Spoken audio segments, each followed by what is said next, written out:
Okay, let's talk about these tables at the back of your exam, the data sheet. This table of standard reduction potentials. Now remember, there are two tables. This is table 4A we're looking at, so make sure if you've got your table out, which you should have. If you don't have your table, stop the video, go fetch your table. If you look at table 4A, okay, these are standard reduction potentials. So the forward reaction is a reduction reaction. Remember, oxidation is loss, reduction is gain. So here you have fluorine gaining 2 electrons to form 2 fluoride ions, and here is a value. And this value is going to tell you how happily the forward reaction occurs. So fluorine is quite happy to become an ion because it's E theta in volts. Sometimes E theta is written E0, is plus 2,87. So if you look on the side of the table, there's arrows. Okay, so I've obviously split the table in half to fit it on my screen. The arrow goes increasing oxidizing ability. Okay, so this here, remember, oxidation is loss, reduction is gain. This is gaining electrons, so it is being reduced, which means it is an oxidizing agent. So at the top of this table is something that can easily be an oxidizing agent, and at the bottom of the table is something that is a poor oxidizing agent. But if you are a poor oxidizing agent, you are a strong reducing agent. So if you look on the other side of the arrow, it says increasing reducing ability.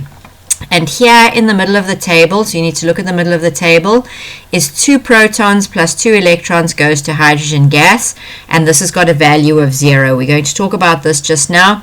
It's the standard hydrogen electrode. It's got a 0 potential, and everything else's value on here is compared to this standard hydrogen electrode. So basically, the table is telling you everything you need to know. Like for instance, if the table's this way up, you're on table 4A, and you see something up high up, like for instance, let's look for here, platinum plus 2 electrons.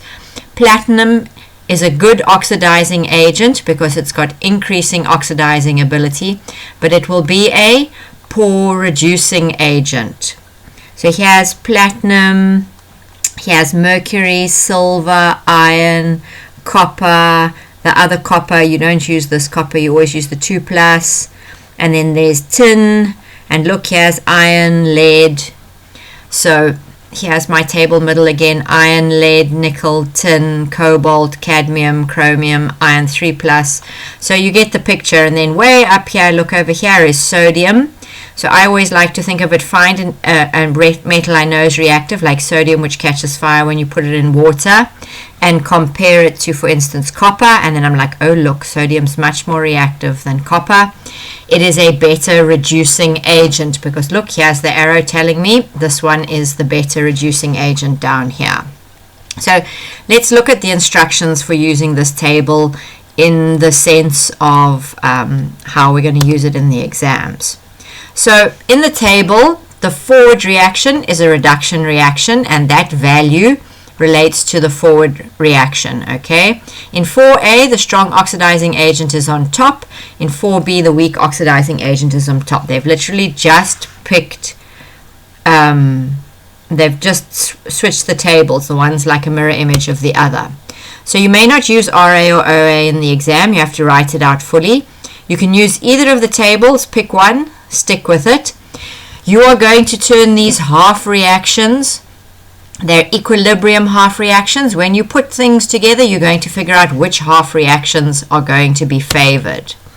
So what happens is, when you want to write a half reaction, this is how you use your table. When you want to write a half reaction, you use a single arrow. Okay, so if you don't put it with a single arrow, you're not going to get your marks in the exam. You have to prove you know what is being reduced, what is being oxidized, and we show that by saying, okay, who lost electrons, who gained electrons. In the reversible reaction, like, you're not showing that. So you need to choose which way the reaction is going to take place. Oxidation, right to left, reduction, left to right. Remember, it's a table of reduction potentials, so the reduction reaction is the forward reaction. So if they're on the right-hand side of the double arrow, they are reducing agents. Okay, if they're on the left side of the double arrow, they are oxidizing agents.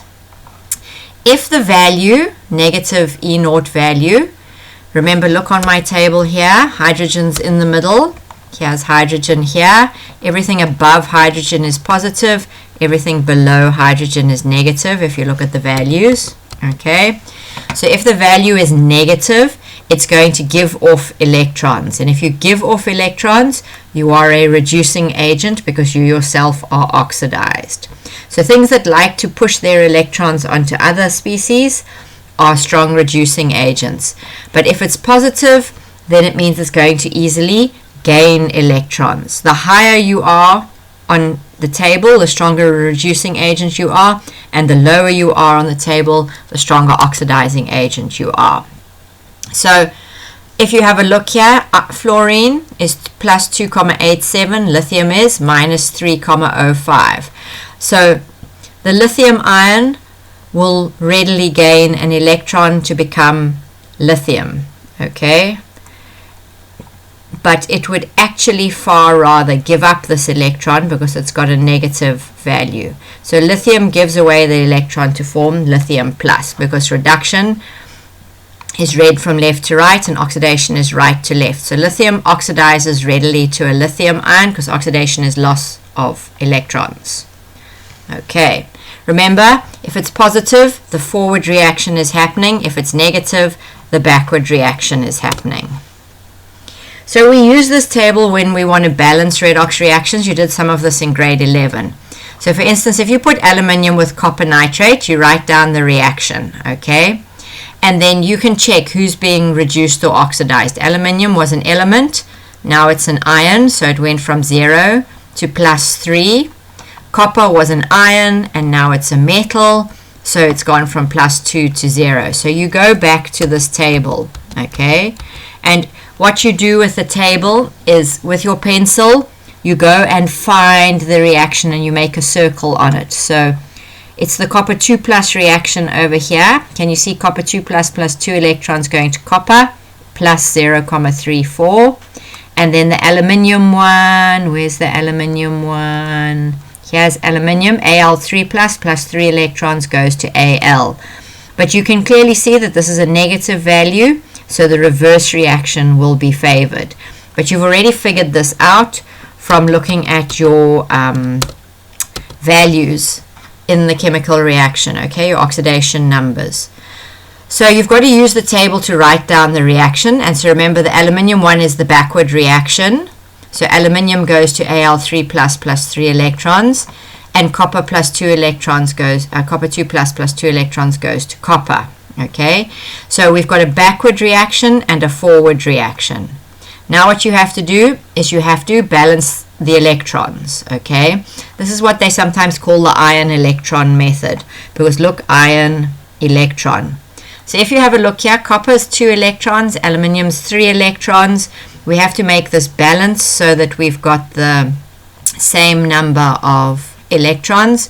So we multiply this top aluminium equation, the top aluminium equation by 2 and the bottom copper equation by 3, and then there's 6 electrons on the right hand side of the arrow, 6 electrons on the left hand side of the arrow. You cross them out and you end up with your balanced reaction, okay? And we can ignore the nitrate ions. They're basically spectator ions. We don't need them. We're more interested in the aluminium and the copper ions and the aluminium ions and the copper metal. So sometimes they'll write this without the nitrate ions. They're spectator ions. They do nothing. The most important thing to note here is when you took these reactions out of the table, you picked their direction and you had an oxidation half reaction and a reduction half reaction. Because remember, the table only has reduction reactions, so we want to have an oxidation and a reduction. So this one's arrow, the backward reaction was drawn. Okay, so we use these values. Once you've got the reaction and everything and you've figured out who's lost and who's gained electrons, you can use those values to determine cell potential. So if you get given a list of ions and they say which of these will have a spontaneous redox reaction? You're going to use those voltage numbers to calculate the cell potential or the EMF of the cell, okay? And when you put the numbers together, if it's negative, it's not going to happen. You have to put in energy. But if it's positive, the spontaneous reaction will occur. Like, for instance, when you put the iron nail in the copper sulfate, the iron nail readily kicks the copper out of solution. So that would be a spontaneous reaction, and when we put the reaction into those table of standard electrode potentials, we will come up with the correct answer. So you need to take these formulae that are in the formula sheet, okay, and you pick one of them. So you can use EO cell equals EO reduction minus EO oxidation. This is the one I like to use because I can always identify the reduction and oxidation reactions. But then you have to remember, if you want to do it another way, you can remember oil rig red cat, reduction occurs at the cathode, okay? Or you can go EO oxidizing agent minus EO reducing agent, but long words don't like. I like the middle one. I'm going to use the middle one most often. The thing to remember is you may not abbreviate these terms because they'll take your marks away. Okay, so don't go EO red minus EO ox. You will not get marks. Exactly like it is in the data sheet. Pick one, rewrite it exactly like it is in the data sheet. Okay, so let's look at how we would apply this. Will an iron nail react spontaneously if placed in a copper sulfate solution? So we know this is going to happen because I've showed you in class.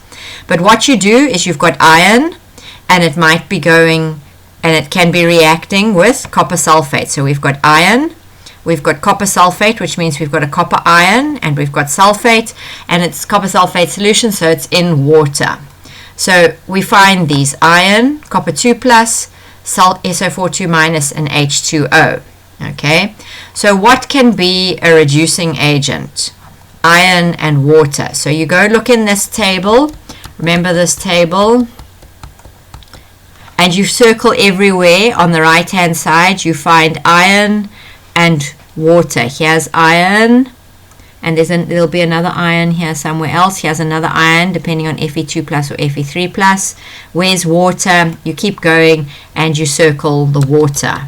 Okay, so we find all of the iron and the water and we circle them. Then we know that what can be an oxidizing agent? The sulfate ion and the copper 2 plus ion. So if we go back to the table, here is the sulfate ion somewhere. Here's a sulfate ion with some protons. Is there another sulfate ion? I can't see it. But there is the copper 2 plus above the sulfate ion, copper 2 plus going to copper. Okay, so this one's plus 0.34, this one's plus 0.17.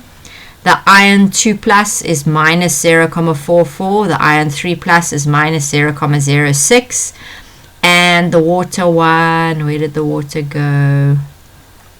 I've lost the water one.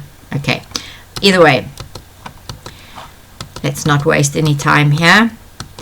So we go and have a look, and we see which one's the stronger reducing agent. So iron is below copper, iron's the stronger reducing agent.